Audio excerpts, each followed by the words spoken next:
So, I'm gonna watch some physics videos and eat some peanut butter.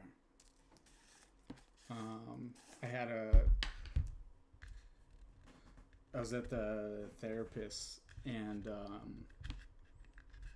I had a thought about physics, and it wasn't a special thought. It was just like some thought about it, but I realized just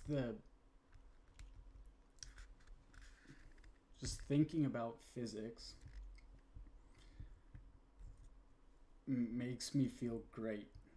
Like, I don't know, capable and fucking warm inside and good. I fucking love physics. And so I thought I would stream what I love and watch it and probably look stuff up as I don't know it, because like there's plenty I don't know most, you know what I mean. I'm like, I know basic physics. I know, yeah, I've learned basic physics and I have a decent understanding of how things be like.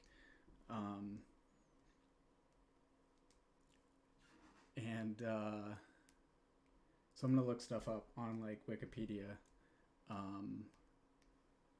So let's do a new tab. Wikipedia.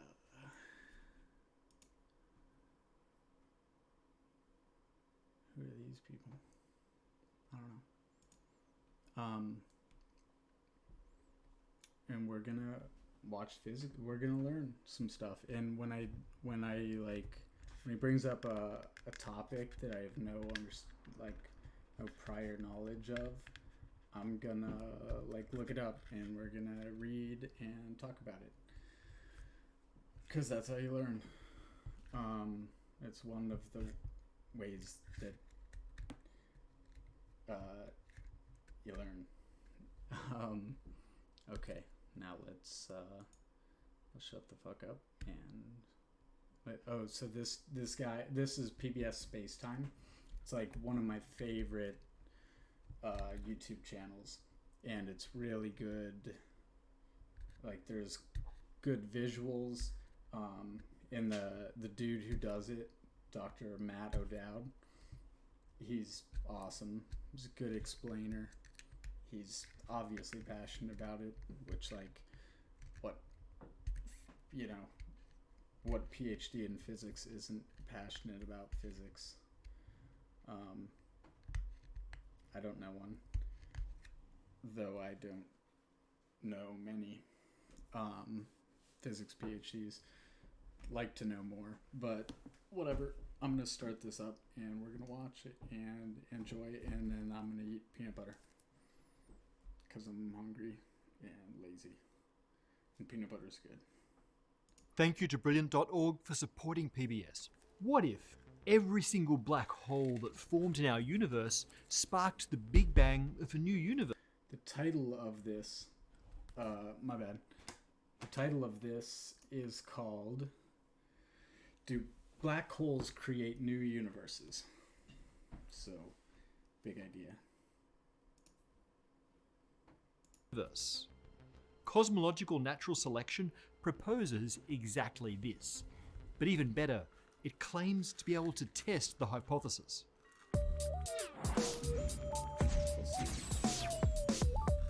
Physicists have been struggling for some time to figure out why our universe is so comfy. Why, for example, are the fundamental constants, like the mass of the electron or the strength of the forces, just right for the emergence of life? Tweak them too much and life, stars, galaxies, the universe as we know it wouldn't exist. In recent episodes, we explored one possible explanation for this, the Anthropic Principle, and the idea of the So the Anthropic Principle, my basic understanding of that is that basically for us to observe a universe, it would have to be a universe conducive to life. And yeah, that's my basic understanding of that. And a universe conducive to life means that like there are so many fundamental constants, and I'm not sure if there's like 20 or 40 or something, but not that many fundamental constants. So like one fundamental constant is the speed of light, and it's a constant versus a variable. Like position is variable. It can be here or here, right? A constant is like the speed of light, 300,000 kilometers a second, or 300 million meters a second. A meter is a little longer than a yard. If you don't know the metric system a little bit, then you should learn it. It's way easier than the imperial system that the US uses for some reason. Anyway, these constants, right? They say we have like a Goldilocks universe, meaning that all the constants are just right, and they play together just nice. Like, just nice. They play together nice for creating a universe that can have life in it. So, for instance, it's possible that there could be a universe that spawns that expands too quickly, and that stars, maybe stars could form, but galaxies couldn't. Or maybe it's, yeah, I think it's got to be that, but maybe not. Maybe it's galaxies can form, but stars can't. But that wouldn't make a lot of sense. If galaxies could form, that would mean that the matter is like condensed, and within that you'd have regions of, you know, density pile up, and ultimately stars and stuff, right? So like there's the idea that if gravity was weaker, things would just expand and they'd never coalesce, right? Because like the Big Bang stuff's expanding, but things have coalesced. Hence why we have peanut butter. It's matter's coalesced together and into planetary bodies, like or cosmological bodies, whatever, stars, black holes, planets, things in between, like brown dwarfs. Look those up, they're cool. They're like giant Jupiters. Where hey, what's up, dude? So like I know who you are now. How you doing, dude? So a brown dwarf is really cool. It's like a giant Jupiter. Jupiter is a gas giant, right? And gas is mainly hydrogen. That's what the sun mainly is. What happens in a star is fusion happens at the core. I'm doing good. Fusion of hydrogen into helium happens in the core of a star because the gravity is pulling a lot of mass down and basically squeezing stuff towards the center.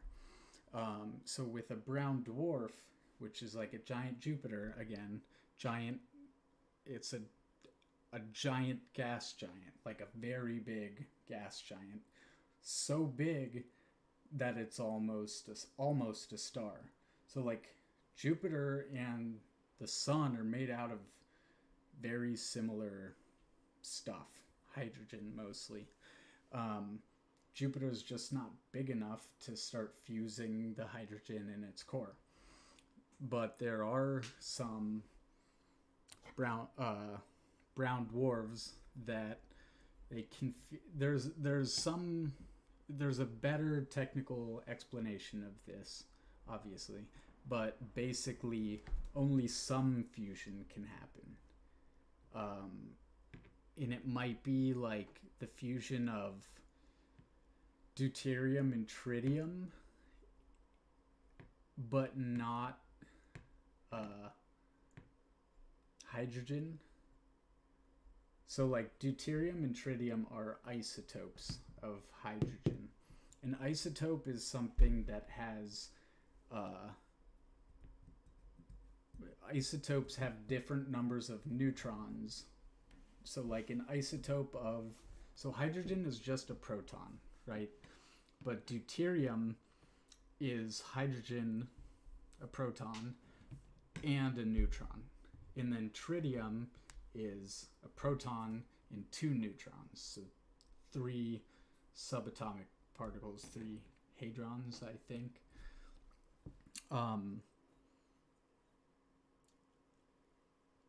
So yeah, that's an isotope. So carbon normally has 6 protons, 6 neutrons, carbon 12. But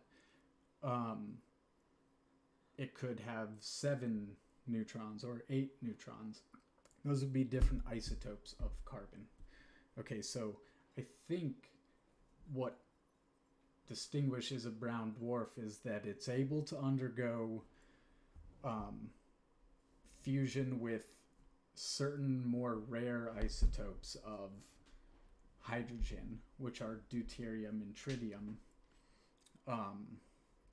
But they're not able to fuse.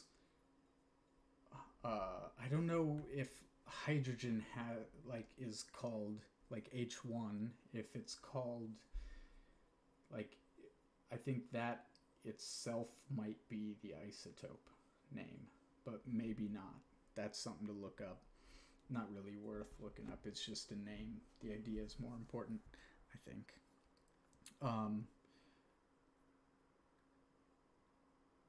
That's what a tangent. Okay, let's run this back a little bit. Oh yeah, so the Goldilocks universe, we're living in it because the constants are just right to have electrons stay bound to nuclei, and well, we've got enough energy present that like things can form, but not so much that things explode away, or not so much gravity that everything just, maybe there was a big bang and gravity was stronger and everything just crunched back into a black hole right away. It's a possibility for a universe. I'm going to start it up and we'll listen more. Strength of the forces, just right for the emergence of life. Tweak them too much and life, stars, galaxies, the universe as we know it wouldn't exist. In recent episodes, we explored one possible explanation for this, the Anthropic Principle, and the idea of the multiverse. If there are countless universes with different fundamental constants, then it's not surprising that a few exist with the right numbers for life, and certainly not surprising that we find ourselves in one of those good ones. But if you don't like the Anthropic Principle, and many scientists don't, then rest assured there's an alternative. You only need to accept 2 things: that our universe formed inside a black hole, and that universes can evolve. Our universe appears, in some sense, designed. It has finely tuned parameters that seem deliberately set for a particular outcome, Constants. Life. Parameters. There's another example in nature where the illusion of design has a perfectly natural explanation. Okay, not quite. Constants are parameters, but I don't think all parameters are constants. For instance, in like Maxwell's equations, we have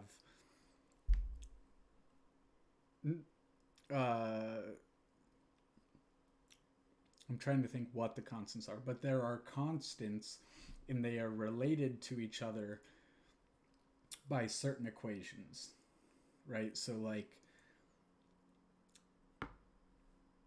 what is it?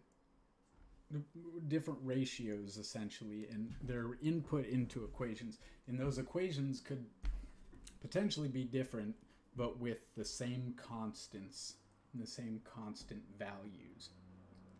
So I think those equations are also within his term of parameters. So both the constants are correct for life, are the ones that are good for making life, and the equations.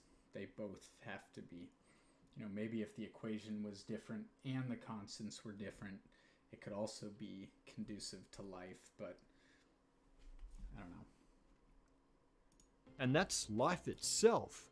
We know that the fantastic seemed deliberately set for a particular outcome, life. There's another example in nature where the illusion of design has a perfectly natural explanation, and that's life itself. We know that the fantastic complexity of living organisms is an inevitable consequence of evolution by natural selection. Inspired by biological evolution, theoretical physicist Lee Smolin came up with cosmological natural selection. It goes like this. The formation of black holes triggers the formation of a new universe. On the other side, in a new Big Bang. Those daughter universes go on to expand and make their own black holes. Other side. That's an interesting idea, because what is the other side of inside a black hole? Right? It's not a plane of paper. It's not a piece of paper where there's another side, right? It's a sphere. And we're looking at, this is one side looking into a black hole, and the other side's looking out. And hence their own daughter universe. Those daughter universes go on to of evolution by natural selection. Inspired by biological evolution, theoretical physicist Lee Smolin came up with cosmological natural selection. It goes like this. The formation of black holes triggers the formation of a new universe. On the other side, in a new Big Bang. Those daughter universes go on to expand and make their own black holes, and hence their own daughter universes. But in their formation, the fundamental constants of the daughter universes are shifted slightly and randomly from their parent. Mutations are introduced. Some of those shifts improve the daughter universe's ability to form new black holes. Those universes have an advantage in propagating their cosmic genetics, and so gradually the ensemble of all universes get better and better at making black holes, just as biological organisms with helpful mutations can get better at surviving and reproducing. Now, by happy chance, there's a correlation between making lots of black holes and making life.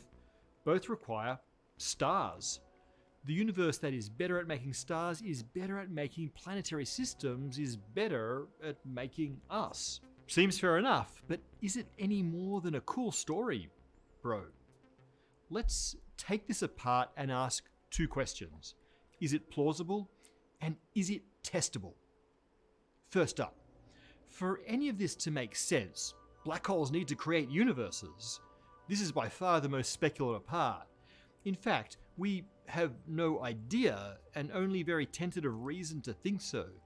The idea originated with one of Lee Smolin's mentors, Bryce DeWitt, who postulated that when a black hole collapses, its mass doesn't all end up stuck in the central infinitely dense singularity, rather it sort of bounces. But unable to exit the event horizon of the black hole, it originated with one of Lee Smolin's mentors, Bryce DeWitt, who postulated that when a black hole collapses, its mass doesn't all end up stuck in the central infinitely dense singularity, rather it sort of bounces.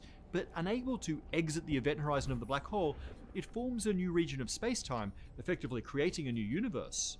The details of how this happens is presumably buried in the as yet unknown theory of quantum gravity. There are various proposals for how such a bounce might happen, all of which are massively speculative, and perhaps we'll cover another time. John Archibald Wheeler expanded on the procreating black hole idea by suggesting that the fundamental constants of these new universes could be different to their parents. This seems plausible if fundamental constants can change at all. I would think they'd have to be, because like they're different. There are different black holes, and when I say different, like not all black holes are the exact same thing. Some are more massive, some are less massive, some have more spin, some have less spin. Although this seems negligible, they have different charges.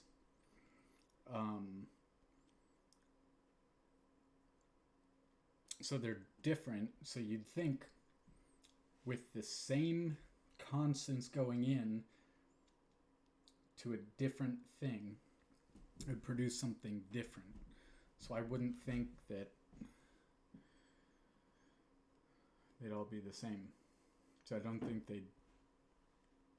Like, I think the constants of the parent universe, I think those do matter, but maybe not directly. Maybe those matter for how the collapse happens.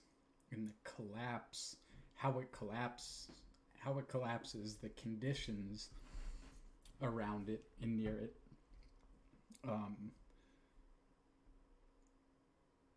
might determine, the constants on the other side of the baby universe. Then surely it's in the... This seems plausible.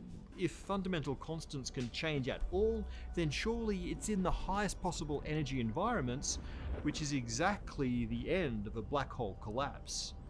Perhaps the configuration of the geometry of string theory's extra dimensions gets shifted. This would do the job. Inspired by this idea, Smolin added one thing. What if, when a universe reproduces, the constants aren't randomly reconfigured, but rather change only slightly, analogous to a small number of genetic mutations? If that were the case, a sort of evolution by natural selection would become inevitable as biological evolution. We have no good reason to believe any of this procreating universe stuff, and Lee Smolin has readily admitted that. The point is instead to ask, what if it's true? What are the consequences, and can we test them?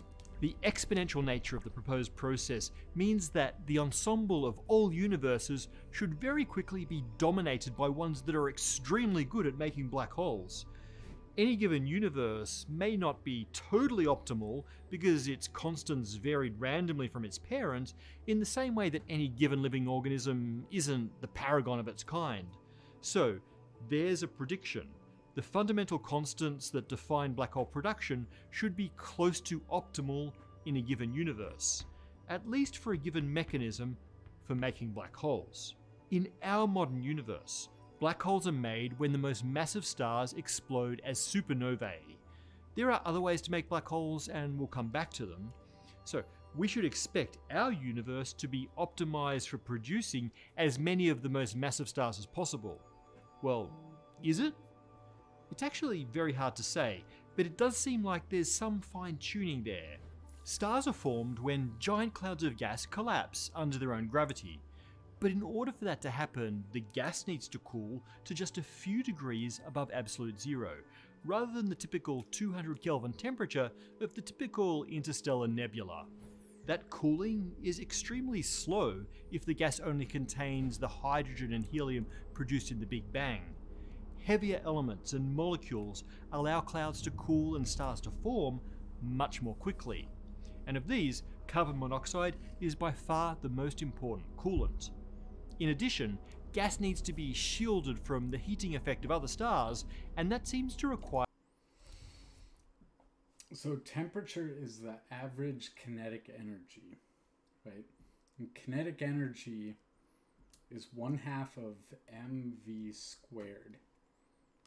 So mass,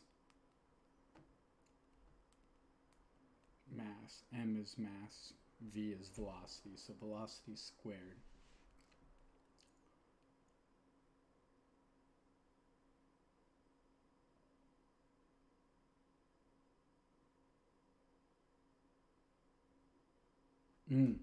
Momentum is conserved. Momentum is mv, mass times velocity. So when a hydrogen hits carbon is a lot heavier than hydrogen.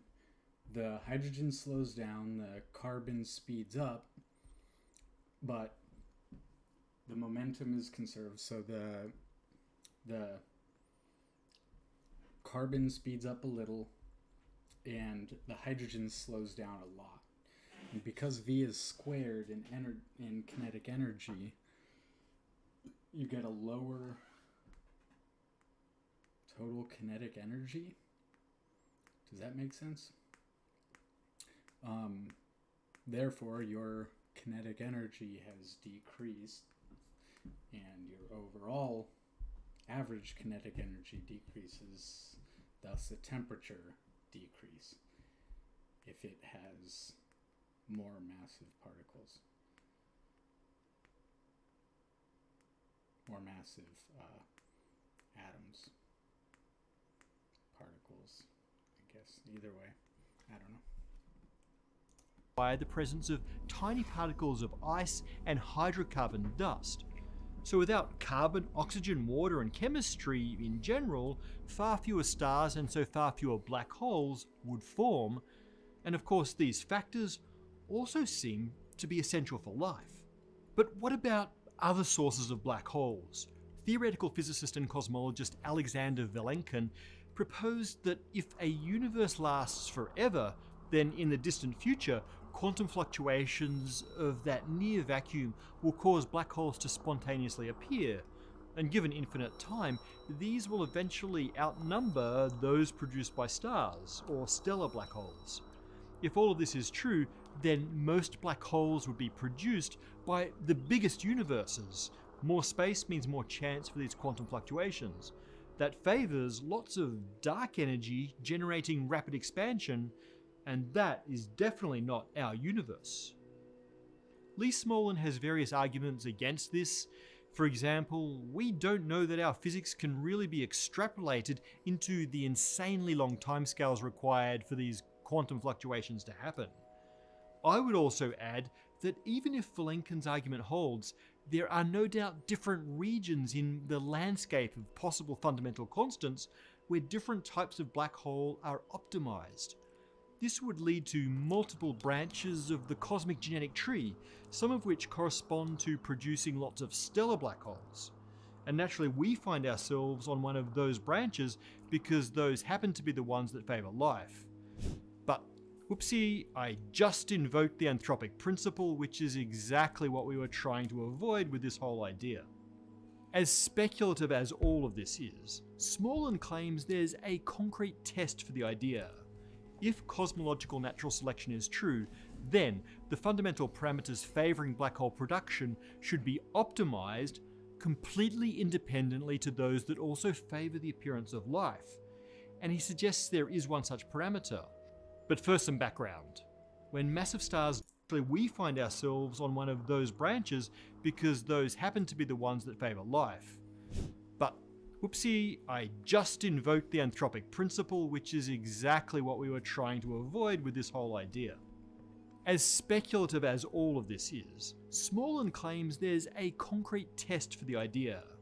If cosmological natural selection is true, then the fundamental parameters favoring black hole production should be optimized completely independently to those that also favor the appearance of life.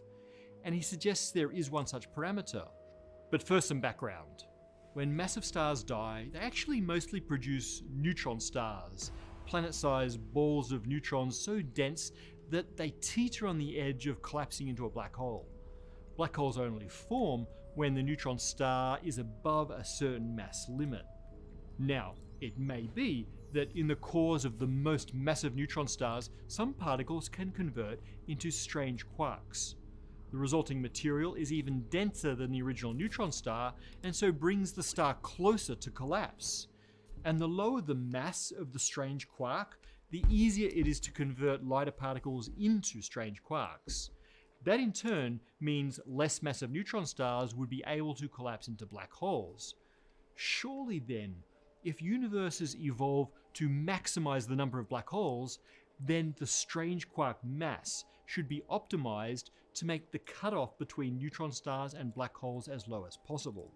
Lee Smolin calculates that optimized cutoff at around 2 times the mass of the Sun. So, if this universe is optimized for black hole production, there should be no neutron stars more massive than 2 solar masses.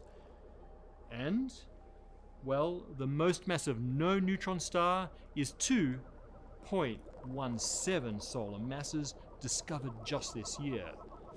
Now, perhaps the extra 0.17 can be factored into the uncertainties of the theory, or perhaps this is the falsification we were looking for. We await Smolin's comments on this. I'd like to add my own objection. Cosmological natural selection is meant to explain the fine-tuning in the fundamental constants, which appear to be either set by design or by extreme luck. It tries to avoid the Anthropic Principle by proposing a natural selection that favours black hole production, and it's just a happy coincidence that the same factors also favour life. But then, do we really gain anything? It just so happens that carbon and oxygen are good for both black hole production and organic molecules. But what if it was, I don't know, beryllium and boron that helped stars form, or other elements that were useless to life? If we causally disconnect the selection process for cosmic reproduction from the emergence of life, then it seems we still have to invoke a good lot of luck. Overall, cosmological natural selection is an appealing idea because it seeks a natural explanation for fine-tuning, and one that parallels a known process in nature, biological evolution by natural selection. It also seems to give us predictions that we can try to test and falsify. And even though this idea is probably not true, it's really important to remember that speculative ideas like this are exactly how we probe the edges of science. No one of them is likely to be true, but they help us explore the vast space of all possible realities, where somewhere is hidden the true nature of our reality. Or, our universe's mama might be a black hole, and we live in an endlessly evolving, proliferating space-time. Thank you to Brilliant.org for supporting PBS. If you want to understand astrophysics, you're going to need to have a solid understanding of relativity. Brilliant.org has a course on special relativity that includes interactive challenges and problems to solve. A hands-on approach can guide you through thinking strategies for challenging subjects like relativity. In this course, you'll begin by understanding Einstein's postulates and the Lorentz transformations, and as your knowledge advances, you'll learn how faster-than-light travel can break causality, and you'll even solve the famous twin paradox. To learn more about Brilliant, go to brilliant.org/spacetime. Hey everyone, thanks for watching. Your support each week is what makes this show possible. Now, totally optional, but one way to help out even more is to become a Patreon contributor. Even $2 a month gives you access to our Hoppin' Discord channel. Thanks a ton if you've already joined us. And today, an extra special huge thanks to Big Bang supporter Craig Stanaha. Craig, as a small token of our appreciation. Okay, so he mentioned strange stars, which means it's a neutron star. So neutrons are made of up and down quarks. A neutron is 2 downs and 1 up. A strange quark is so there's like a hierarchy of quarks. They have the same charges but different masses. I think it's same spin, same charge, same and different mass. So at that scale, you talk about mass as energy. V E equals mc squared, basically. Energy equals mass times the speed of light squared. That's what E equals mc squared means. It means mass is just a lot of energy. A little mass is a lot of energy. So we talk about it in mega electron volts, but tend to be kilo and mega electron volts, so 1,000 or million.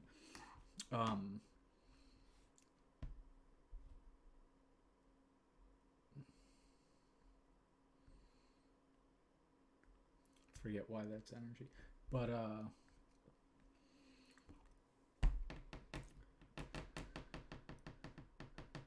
oh yeah, strange quarks. So basically, if they're compressed extremely tightly, what can happen is some of the down quarks can convert to strange quarks.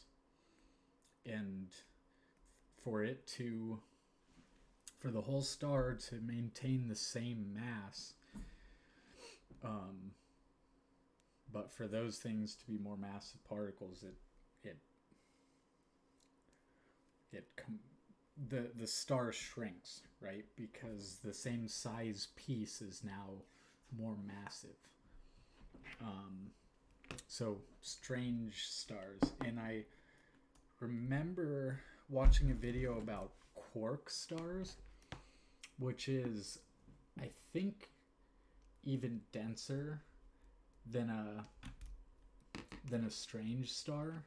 And so it's the true, I think, we'll see, it's the true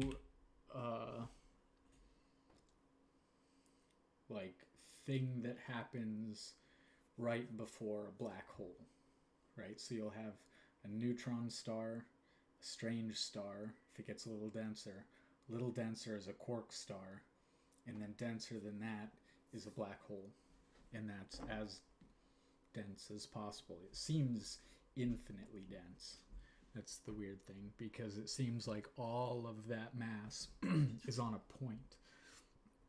It doesn't matter what the amount of mass is.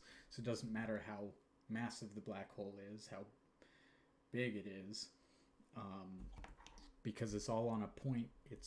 That point is infinitely dense. But that physics truly is unknown. That's speculative that it is. Like, we don't know if singularities like that actually exist.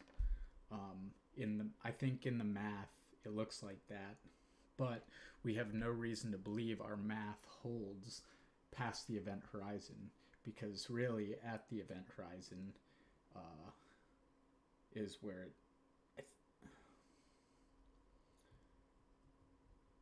I shouldn't say this, but I think at the event horizon it's where our math breaks down in explaining what's going on. Well, maybe it's relativity that breaks down the theory that the math is mathing.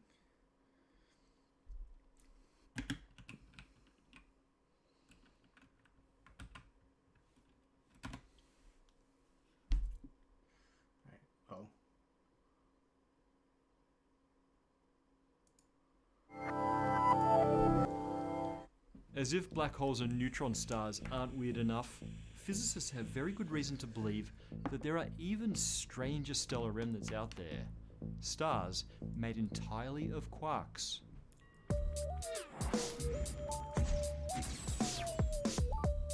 The mathematics of modern physics that emerged through the 20th century explained so much about our universe.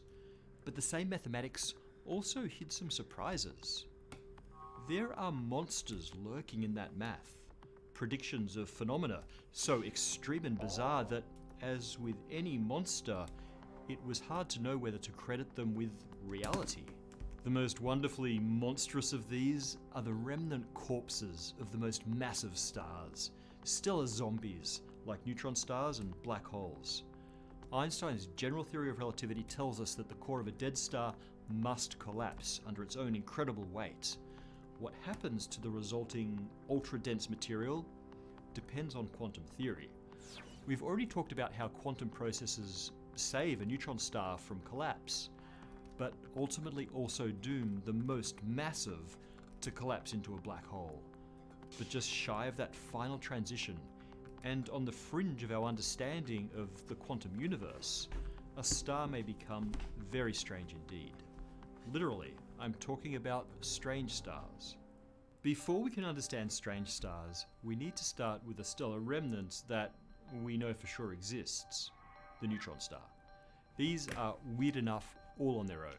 So you know how atoms are made of protons and neutrons? Basically, a proton, if it absorbs an electron, becomes a neutron. And there might be other particles involved there, but that's the gist of it. So this thing is so massive that, so like, normally in an atom, you've got like the nucleus, the tip of that pen, the fucking ball in the pen, the ball in the ballpoint pen. That's the nucleus. Then you've got this cloud of electrons around it, right? So it's really big. If you collapse that into the proton, then it becomes that big. So when it gets very massive, well, dense and massive, dense, I guess, but it's got to have a lot of gravity to push stuff together, right? Those electrons essentially get pushed into the protons to create neutrons. And so a neutron star is just, this is a very oversimplification based on my understanding, because it's thought that they might have an iron crust. But basically a neutron star is all neutrons, so it's like a giant nucleus. It's like one giant atom, almost, a neutron star. And it's like, I think they say like 3 solar masses, like the mass of 3 suns, and it's the size of a city or something. So that's pretty dense. Like the stars, our sun is way bigger than a city. To put 3 of those in the size of a city makes it very dense. Dense enough to cause, what is it called? To get to the threshold of, what is it? Electron degeneracy pressure, or proton degeneracy. I think it's electron, but, or maybe it's neutron degeneracy pressure. It degenerates into neutrons, whatever. I'm gonna keep going. So a neutron star is like the nucleus of an atom, but really big, like a really big nucleus. They are created in the final collapse of a very massive stellar core after it has exhausted all possible fusion fuel supplies. In that collapse, most of the electrons and protons are crunched together to form neutrons. At a radius of around 10 kilometers, the collapsing core is suddenly halted when those neutrons hit an absolute limit of density, which I'll come back to. The rest of the infalling star collides with the new neutron star and ricochets outwards in the most powerful explosion in the universe, a supernova. The remaining neutron star is millions of Kelvin in temperature and may be spinning thousands of times per second. Its immense magnetic field drives jets of material at extreme speeds. These jets may sweep across the Earth due to the spinning top-like precession of the neutron star. We see these as pulsars. Our understanding of neutron stars seems to fit the behavior of pulsars very well, at least for most of them. But for some, we see hints of weird things happening deep beneath the star's surface, which we'll get to. For ordinary neutron stars, that surface is a thin crust of iron, which quickly gives way to a fluid of almost pure neutrons. Neutronium, the densest known substance in the universe. A cubic centimeter weighs 1 billion tons. Like I said, this is the absolute limit of density. Well, nearly, as we'll see soon. Neutronium is degenerate matter, and I don't mean that in the same way that your parents probably use the word. Degenerate matter is so compressed that particles can't get any closer together without occupying the same quantum states. The Pauli exclusion principle states that this is forbidden for fermions, the family of particles that neutrons belong to. We don't know nearly as much as we'd like about the nature of neutronium. We can't make this stuff in labs, and we certainly can't test what happens to it when subjected to the insane pressures at a neutron star's core. In those conditions, individual neutrons are packed so tight that they begin to overlap. This may cause neutrons to dissolve into their component quarks. This so-called quark matter is its very own type of bizarre. We think that a type of gas-like quark matter, a so-called quark-gluon plasma, filled the entire universe until around a millionth of a second after the Big Bang, the Quark Epoch. And we have good reason to think that. In physical cosmology, the Quark Epoch was the period in the evolution of the early universe when the fundamental interactions of gravitation, electromagnetism, the strong interaction, and the weak interaction had taken their present forms. But the temperature of the universe was still too high to allow quarks to bind together to form hadrons. Hadron is a proton and a neutron, and I think it's all composite. Might be all composite or consisting of an odd number of quarks, excluding one. We've never seen a solo, alone quark. So you can have two quarks together, but if you pull them together, you impart so much energy that they both spawn new pairs.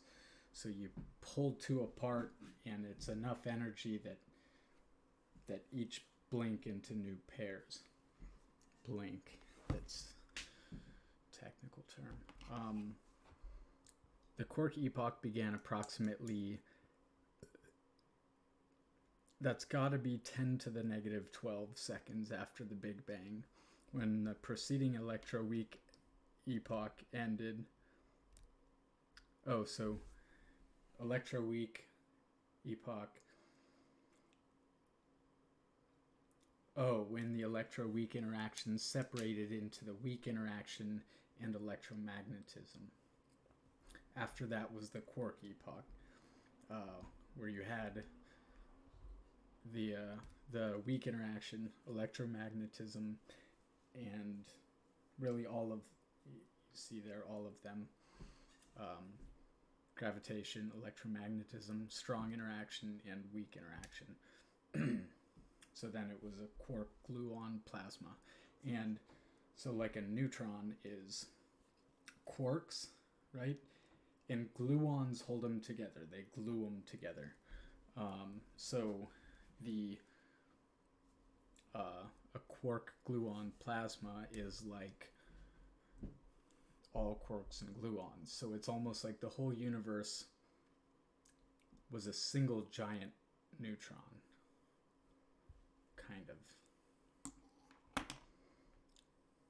Because we can actually make this stuff in our largest particle accelerators, minuscule flecks, and we have good reason to think that, because we can actually make this stuff in our largest particle accelerators, minuscule flecks of quark-gluon plasma exist for tiny fractions of a second after very high-speed particle collisions.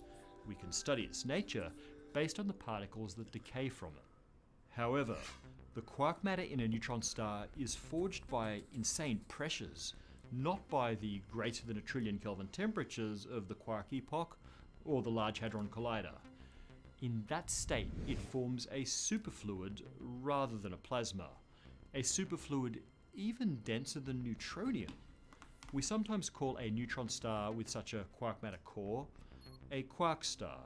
Now, neutrons are comprised of one up. So I was wrong. In order of density, least density to greatest, it's neutron star, quark star, strange star. But those are all types of neutron stars. But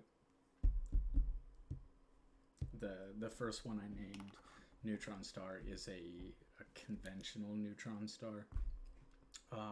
That's not a quark-gluon plasma, a giant neutron, and it isn't a quark star, which I think a quark star would be basically, sorry,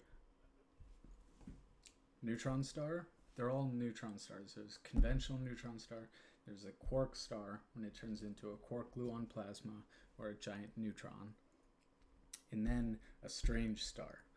That's when some down quarks are converted into strange quarks. So up, down, charm, strange, top, bottom. Those are the three. I think they might be called evolutions of quarks. But basically, up and down are the least energetic or least massive, then charm and strange, and then top, bottom. So the most dense one is the strange star, and I would assume that is a quark star where just some of the downs have turned to stranges, which would mean it's a quark gluon plasma or a giant neutron, but the neutron has strange quarks, some strange quarks where they would be down quarks. And 2 down, a quark matter core, a quark star. Now, neutrons are comprised of 1 up and 2 down quarks. Quark matter made of... Okay, so the way I remember that is up has a P in it, so proton. Proton has 2 ups, 1 down. Neutron has an N, 2 downs, 1 up. That's how I remember that. Of 1 up and 2 down quarks. Quark matter made of these quark types would need to be confined by incredible pressures to maintain stability outside the atomic nucleus. So that probably rules out having an entire star made of this stuff. Unless the quark matter is also strange. It may be that when neutrons disintegrate under high pressure, half of the down quarks are converted to strange quarks.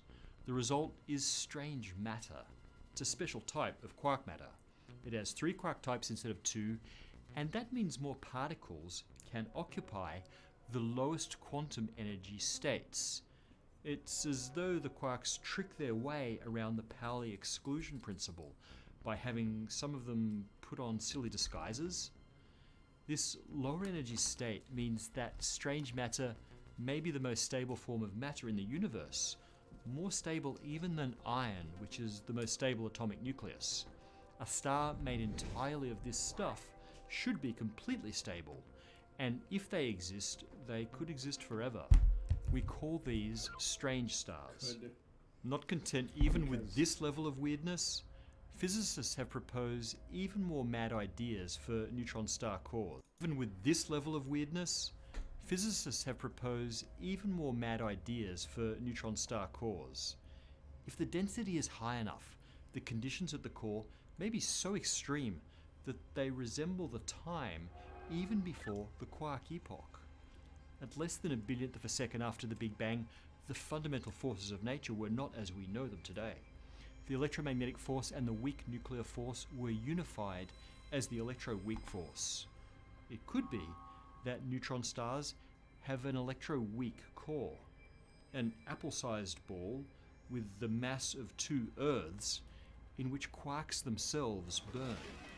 The outflowing energy is almost all in neutrinos, and those may provide the final pressure that halts the collapse of some stars into a black hole, at least for another million years or so. Okay, this is fun stuff, and it keeps theoretical physicists off the streets. But can we test any of this madness? Well, yes. Have we? Maybe. Take the case of 3C58. In the year 1181, Chinese and Japanese astronomers recorded a new star in the constellation of Cassiopeia.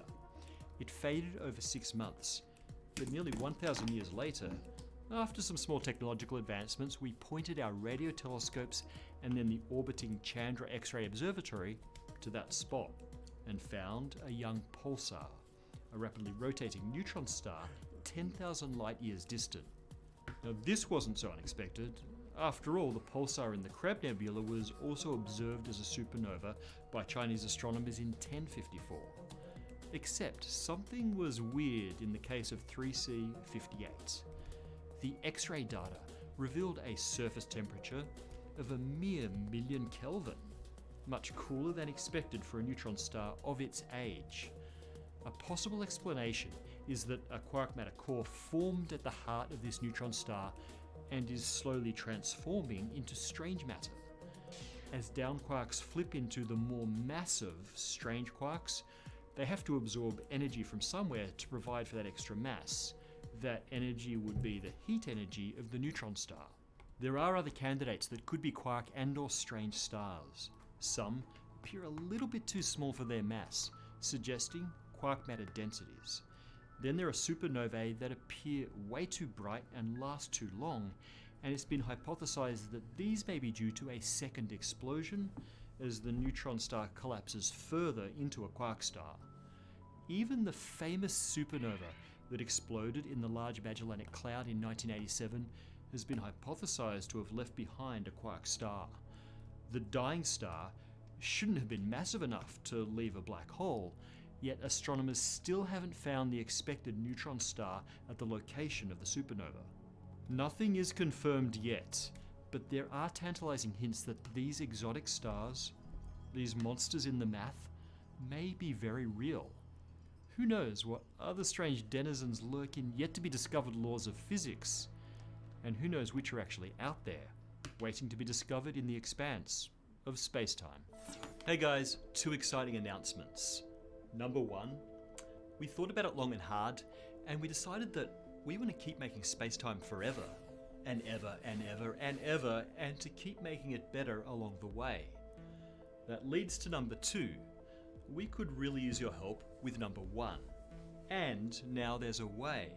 We're finally on Patreon. If you care. So there's another channel that I love that does a lot of science stuff. It's like mostly science, some like sociology stuff. It's called Kurzgesagt. Neutron stars are the And it's got really cool, like, I love how their animations are. Their explanations are very succinct. Yeah, they make really good videos. It's called Kurzgesagt. Kurzgesagt.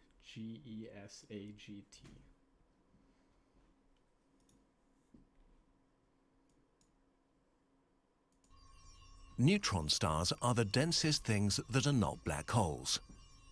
In their cores, we might find the most dangerous substance in existence: strange matter. A bizarre thing so extreme that it bends the rules of the universe and could infect and destroy everything it comes into contact with. Or it could teach us about how the universe began. Maybe both.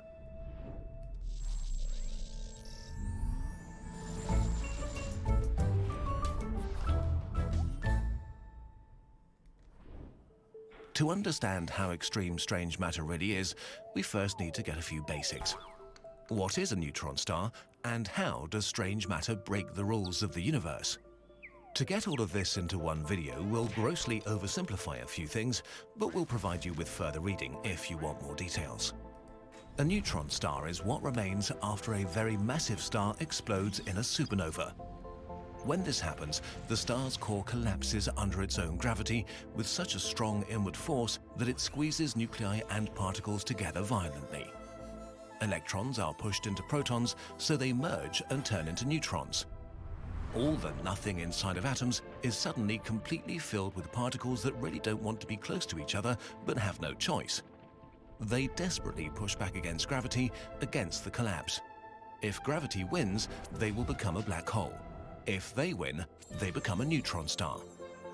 This makes neutron stars like giant atomic nuclei the size of a city, but holding the mass of our sun. And here, things get weird. The environment in the core of neutron stars is so extreme that the rules of nuclear physics change. and this could lead to a strange and extremely dangerous substance. But let's not get ahead of ourselves. We first need to know the rules before we learn how they can be broken. Protons and neutrons, the particles making up the nuclei of atoms, are made up of smaller particles called quarks. Quarks really don't want to be alone. They are what we call confined. You can try to separate them, but the harder you pull, the harder they try to pull themselves back together. If you use a lot of energy, they just use this energy to create new quarks. Quarks only exist together as the building blocks of other particles and have never been observed by themselves. They come in many types, but only two appear to make stable matter: the up and down quarks found in protons and neutrons. All other quarks seem to decay away quickly. But this may be different inside neutron stars. The forces operating in their cores are so extreme that they are actually similar to the universe shortly after the Big Bang. Neutron star cores are like fossils, which can let us peer back in time to the beginning of everything. So learning how quarks behave inside a neutron star is a way of understanding the very nature of the universe itself. One hypothesis is that inside a neutron star core, protons and neutrons deconfine. All the particles crammed shoulder to shoulder dissolve and melt into a sort of bath of quarks. Uncountable numbers of particles become one giant thing made purely from quarks. Quark matter. A star made from this is called a quark star, though from the outside it may not look any different than a regular neutron star. Now we can finally talk about the most dangerous substance.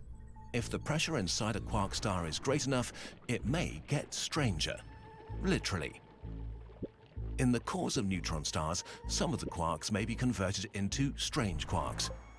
Strange quarks have bizarre nuclear properties, and they are heavier and, for the lack of a better word, stronger. If they turn up, they could create strange matter. Strange matter might be the ideal state of matter. Perfectly dense, perfectly stable, indestructible. More stable than any other matter in the universe. So stable that it can exist outside neutron stars. If this is the case, we have a problem. It might be infectious. Every piece of matter it touches might be so impressed by its stability that it would immediately turn it into strange matter too. Protons and neutrons would dissolve and become part of the quark bath, which frees energy and creates more strange matter. The only way to get rid of it would be to throw it into a black hole. But then again, who cares? All of it is inside neutron stars.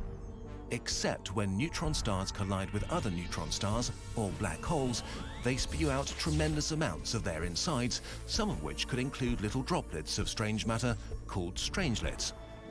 Strangelets are as dense as the core of a neutron star. They could be really small, maybe even subatomic, but even the largest strangelets wouldn't be any bigger than a rocket. These strangelets would drift through the galaxy for millions or billions of years until they meet a star or planet by chance. If one were to strike Earth, it would immediately start converting it into strange matter. The more it converts, the more it would grow. Ultimately, all of the atoms making up Earth would be converted. Earth would become a hot clump of strange matter the size of an asteroid. If a strangelet strikes the Sun, it would collapse into a strange star, eating through it like fire through a dry forest. This would not change the Sun's mass much, but it would become way less bright, so Earth would freeze to death.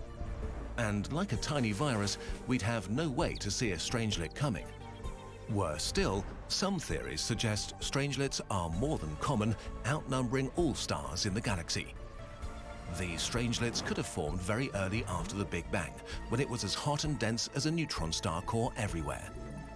They might be clumping around the gravity of galaxies as the universe expanded and evolved.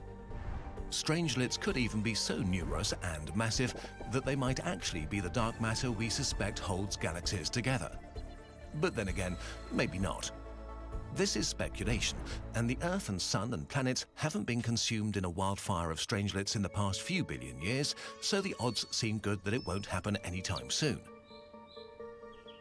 Understanding these strange objects today may be the key to understanding the birth of our universe and why it grew to look the way it does now. When scientists first started playing with magnets and wires and thinking about electrons, they had no idea how technology would evolve in the next 100 years. The scientists thinking about the cause of neutron stars and strange matter today may be setting up humans for a future beyond our wildest imaginations. Or maybe not. Time will tell. So while you're waiting to see if the universe gets destroyed, you might still want to find out more about it. We've got you. Our friends from Brilliant can be your insight into a whole world of science, black holes and all.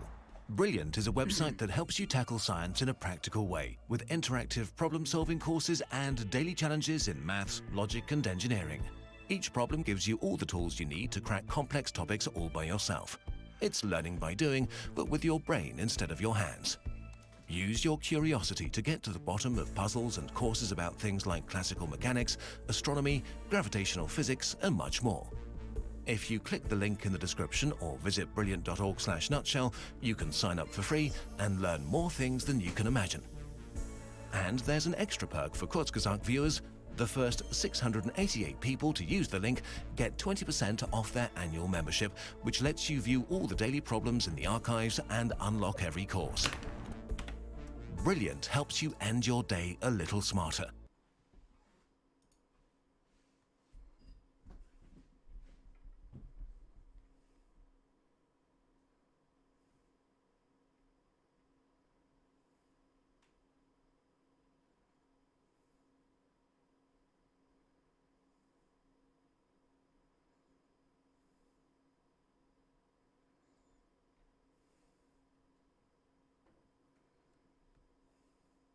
This one's good.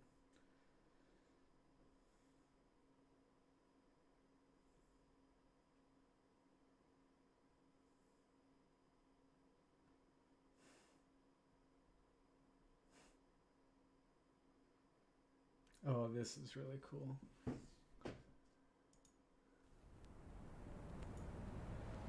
You were on your way home when you died.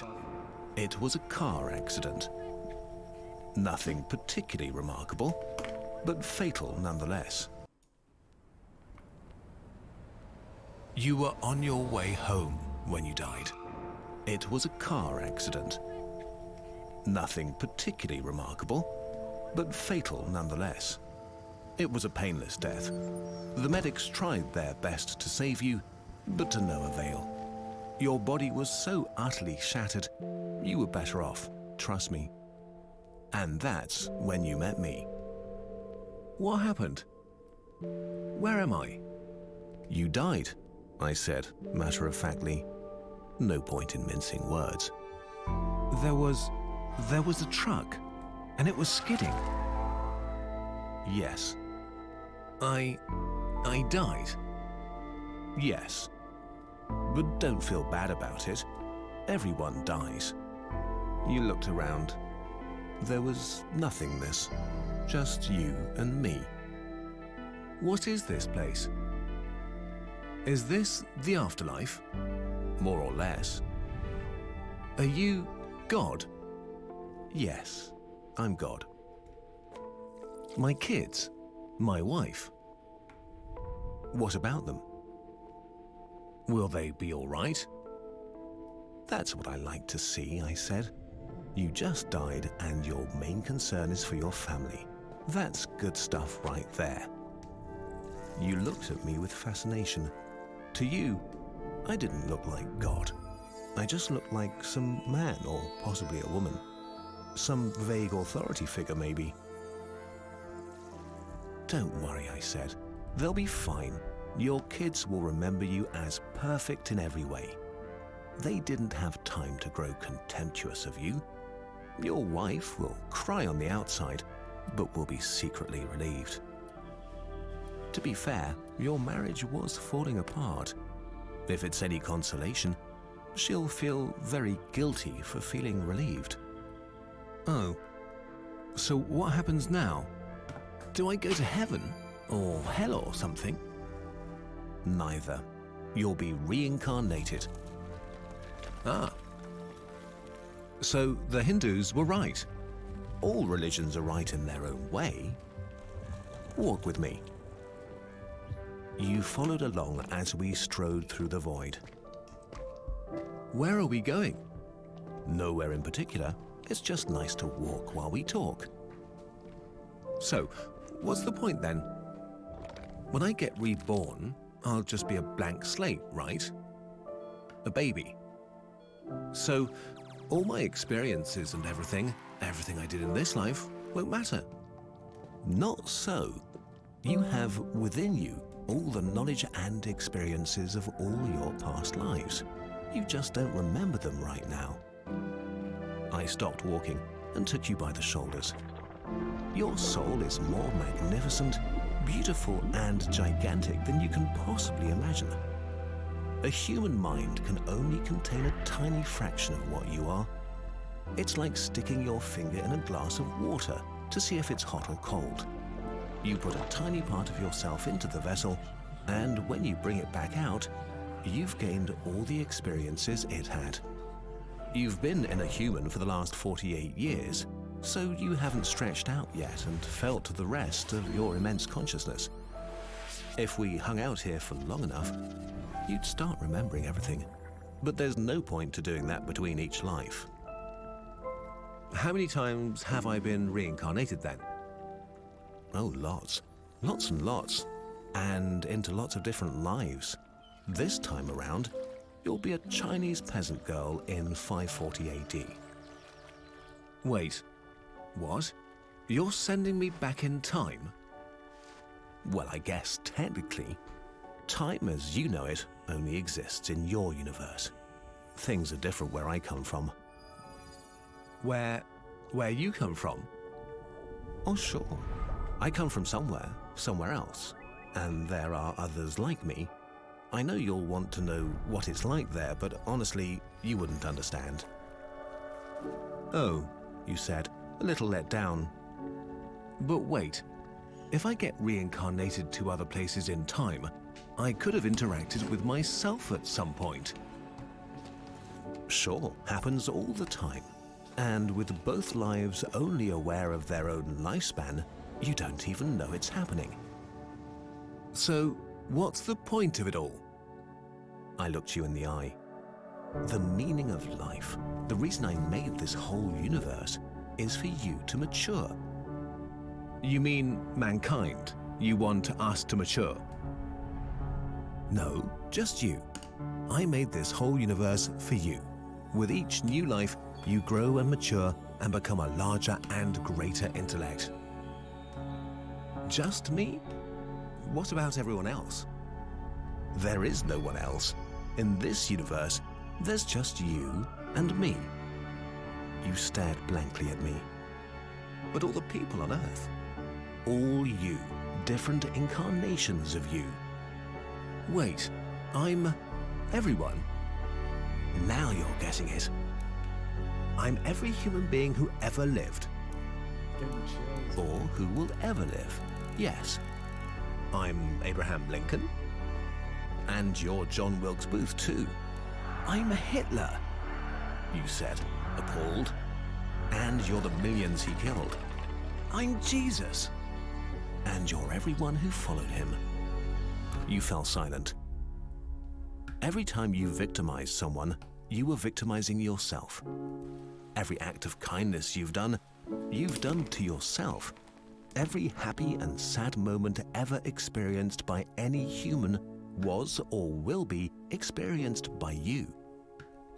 You thought for a long time. Why? Why do all this? Because someday you will become like me.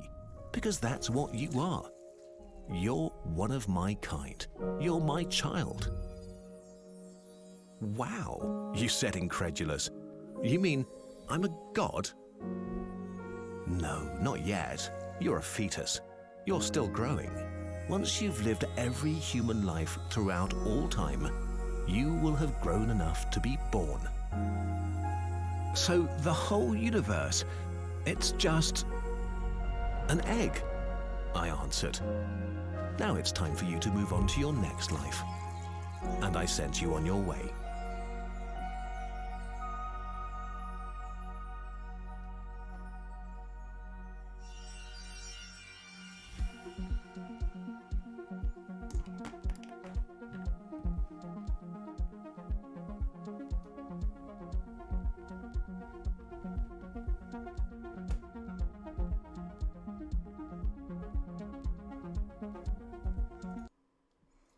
So, obviously that's just a story.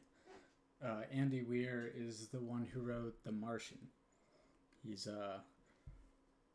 awesome. I've seen like some live interviews with him. He's a cool dude, interesting, funny guy. Quirky engineer type, but with a fun personality.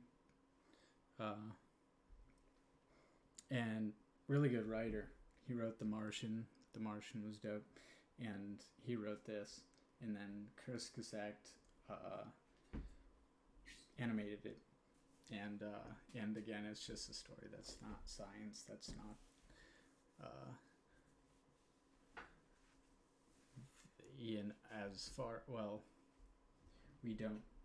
that's not the answer to the universe, probably. If it is, it's accidentally the answer, but it's probably not. But who knows? I don't. And because of that, I've got to get off so I can get some sleep and get to work tomorrow. With that,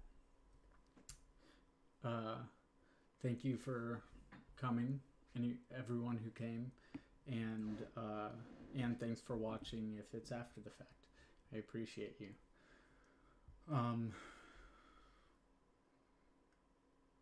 Be kind to yourself.